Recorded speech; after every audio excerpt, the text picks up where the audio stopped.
Meter reader के शनाख्ती दस्तावेजात मांगने पर मुलजिम ने जदोकोब किया। पुलिस के मुताबिक एहलकार वारिस पर तशद्दुद के दौरान कपड़े फाड़ दिए और सेल्फी स्टिक तोड़ दी।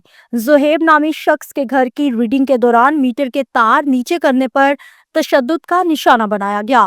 मुतासिरा एहलकार ने बताया कि दौरान रीडिंग कौमी शनाख्ती कार्ड या बिल की कॉपी मांगी तो मुलजिम को नागवार गुजरा। ਸਾਡੇ ਭਾਈ ਵਾਰਿਸ ਸਾਹਿਬ ਅੱਜ ਇੱਥੇ ਰੀਡਿੰਗ ਕਰਨ ਆਏ ਦੇ ਸੀ। ਇਹ ਕੰਜ਼ੂਮਰ ਹੈ, ਮੇਨ ਕੇਬਲ ਦੀ ਛੱਤ ਹੈ, 2 ਮੀਟਰ ਲੱਗੇ ਦੇ ਨੇ। ਇਹਨਾਂ ਨੇ ਸਿਰਫ ਇਹਨੂੰ ਕਿਹਾ ਕਿ ਆਪਣਾ ਬਿੱਲ ਦਿਖਾਵੇ ਤੇ ਸ਼ਨਾਖਤੀ ਕਾਰਡ ਨੰਬਰ ਅੱਜ ਕੱਲ੍ਹ ਸਾਨੂੰ ਚਾਹੀਦਾ ਹੁੰਦਾ, ਸ਼ਨਾਖਤੀ ਕਾਰਡ ਨੰਬਰ ਦਿਖਾ ਦੇ ਆਪਣਾ।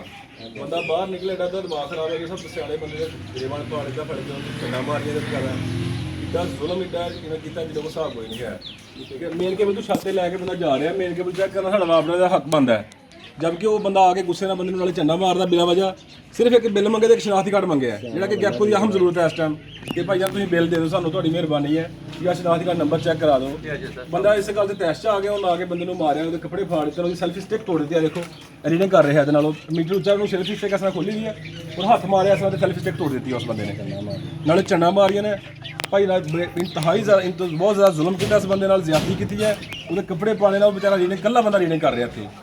ਜ਼ਿਆਦਤੀ ਅਸੀਂ ਆਲਾ ਹੁਕਾਮ ਨੂੰ ਕਹਿੰਦੇ ਆ ਕਿ ਸਾਡੇ ਇਸ ਗੱਲ ਦਾ ਨੋਟਿਸ ਲਿਆ ਜਾਏ और फिल फौर इनू बंदे नू FIR दर्ज करके तेनू गिरफ्तार किया जाए। बहुत मेहरबानी। SDO नंबर 2 की मुद्दत में एक नामजद 2 नामालूम मुलजिमान के खिलाफ दरख्वास्त दी गई।